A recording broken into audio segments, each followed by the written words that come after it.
Hello.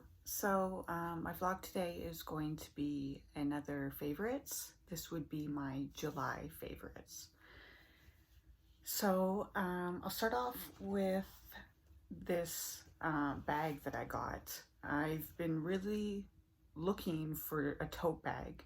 Um, a lot of stores sell them, but they're either, 25 to $30, or I just don't like the design. And in particular, I like black tote bags because, these have to be put on the ground a lot and they can get dirty. And if it's white, it will show wear. So I do prefer black ones. I'd been really looking for them, like specifically going shopping to find a tote bag and not finding anything that I liked or that I wanted to spend the money on. And then I went on vacation uh, with my boyfriend to visit his sister in Nanaimo in Victoria of British Columbia.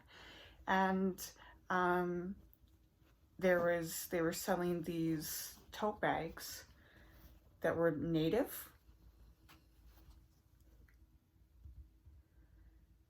And this one had an octopus on it, and I really liked it. And it was cotton tote bag, $10, totally reasonable. I think more stores should be selling basic cotton tote bags instead of these new plastic.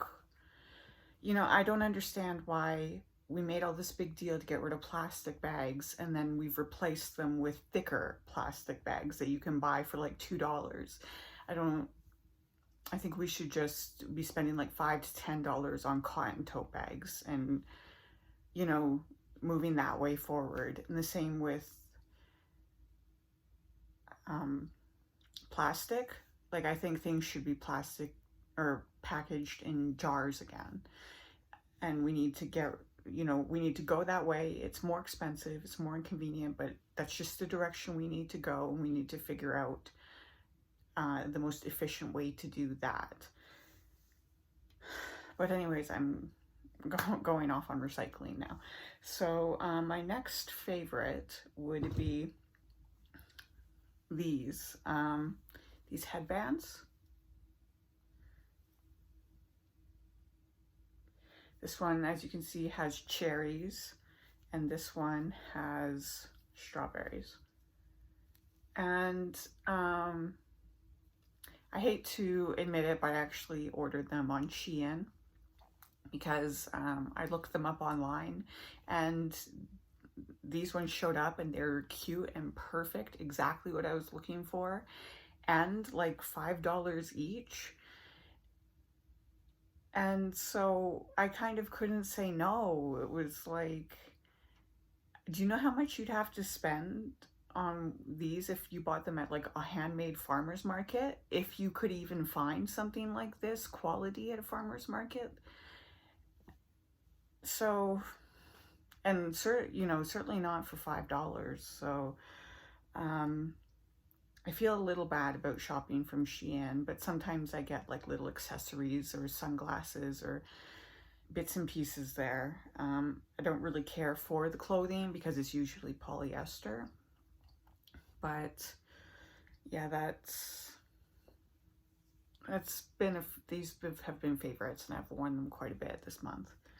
So the next is this t-shirt.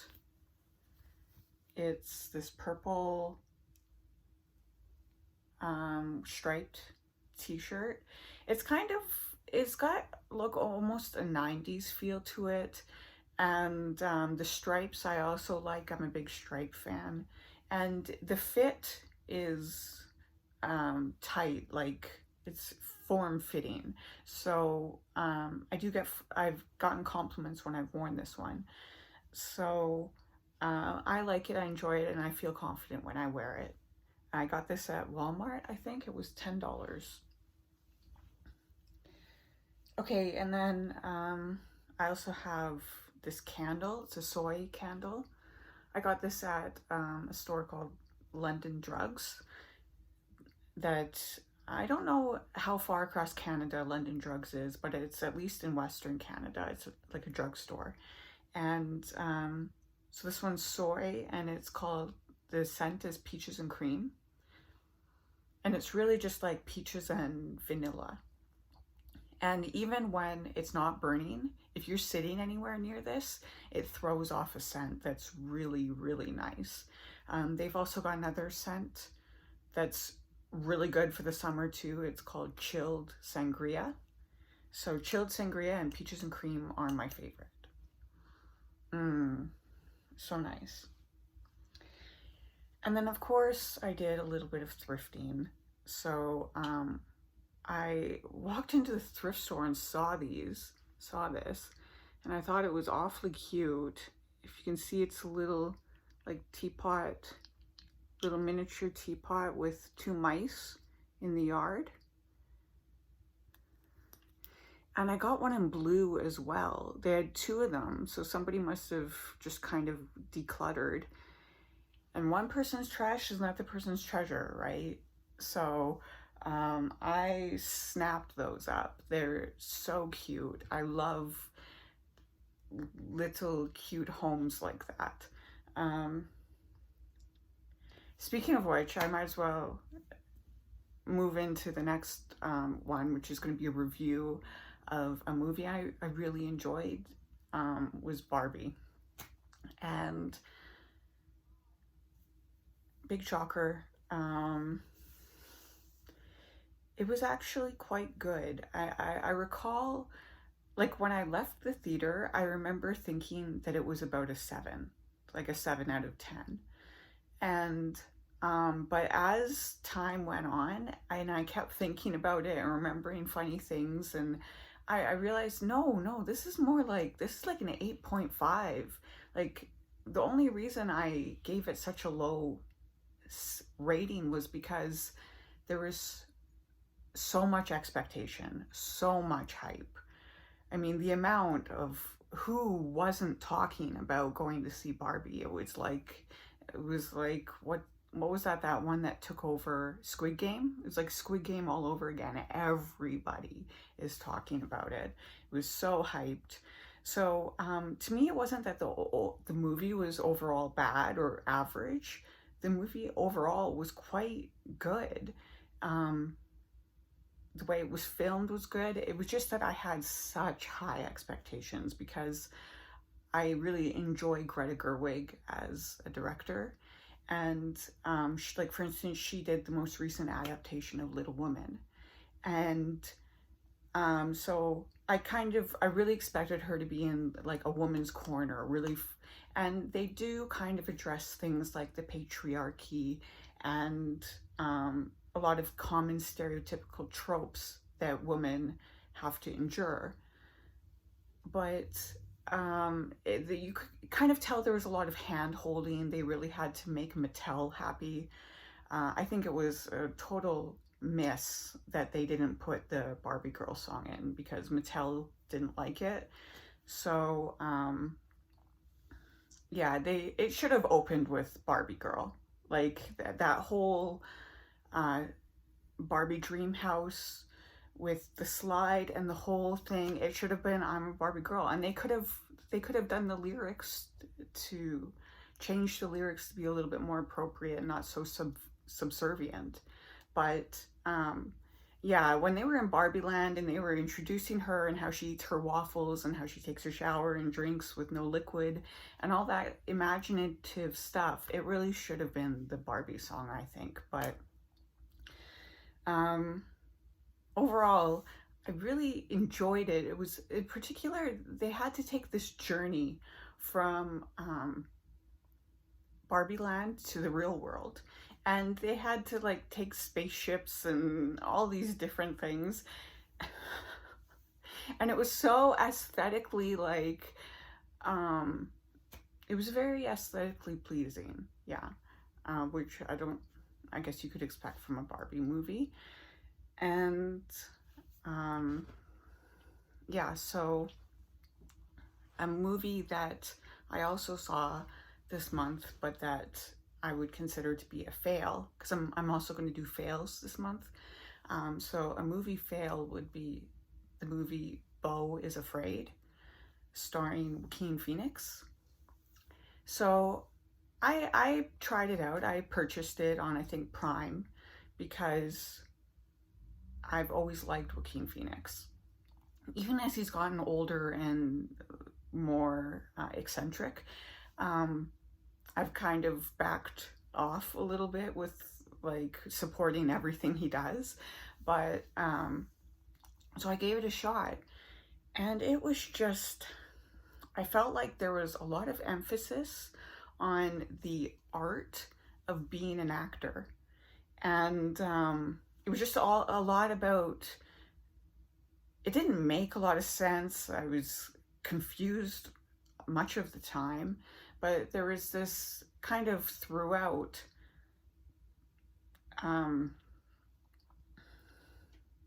homage, I guess you could say, to the art of being an actor. And I'm sorry, I just don't take acting that seriously. I mean, obviously it gets money, views, it's important, but as an art, um, I think it's just kind of self-congratulatory. Like when an actor starts getting into how deep acting is and how important acting is, it seems a little self-congratulatory. And yeah, I didn't really care for it. I couldn't finish it. I spent like $7 to rent it and I couldn't finish it, so it was just a waste. And while we're salty, I'll go on to the next fail, which will be, so this is Aveeno Daily Moisturizing Cleanser. So I had been using the CeraVe bar of soap. I'm really enjoying it. But I'd heard other people talking about this one, so I gave it a try. Other people being like Dr. Dre, who's a dermatologist on YouTube, I'm sure you've heard of. And so I gave it a try, and it really made my skin red. And after I washed with it, it'd make my skin red and not irritated, like I wouldn't say inflamed or irritated, but kind of red. And it would take it like half an hour for it to settle back down to its normal skin color. And then also it made my lips very dry, so much so that my boyfriend said, hey, your lips are dry. So it was a no-brainer. CeraVe doesn't do that, and I get great results from it. So I just went back to the CeraVe bar and pretty much stopped using this after 1 or 2 tries. So maybe I'll use it as like a body wash or something, just to use it up, or hand wash. Just keep it in my cupboard. And like I said, it didn't really break me out or irritate, but I have other products that are better. So like I would say it was a fail for me. Also would be this Garnier Fructis Sleek and Shine. Now, when I was young, I used to have short blonde hair, and I used to use this. When I was like between 16 and 20, I'd put in my hands, and then it'd kind of make your hair, like I'd had choppy layers, and it would make it piecey and flip up and be piecey. But when you have long hair with no layers and you put this stuff in it, it just kind of makes it look clumped. Pieces just kind of clump together, and it's greasy because there's no layers to kind of flick it up and add that separation, that dimension in your hair. So for long hair, because I wanted to kind of just smooth down frizz a little bit, that's why I bought it. But it really kind of clumps your hair together and makes it look greasier than it is. So I'd say that's also a fail. And then I have this Maybelline Lash Sensational. So I'm forever on the hunt for the newer, best, better mascara. And Also, it's a kind of a thing with price. Like my favorite mascara right now is the um, L'Oreal, not the voluminous Lash Paradise, I think it's the Lash Paradise, but that's like $18 in Canada. So if it's not on sale, I'll find one that is more reasonable, like around $10. And so I tried this one because I'd heard good things about it, but really it doesn't go on easily. You have to really kind of wiggle it in. And then the more you wiggle it into your lashes, the more you have to be careful that you're not getting it on your actual eyelid.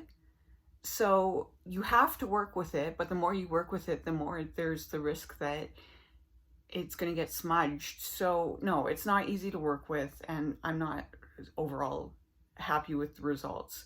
I mean, you can build it up into, like I'm wearing it today, so you can definitely get some lashes from it, but, and I'll use it up, but no, I wouldn't say that it has taken over my favorites in any way. And that's why I'm also going to call it a fail. So those are my faves and fails from July 2023. Let me know what you think. Peace.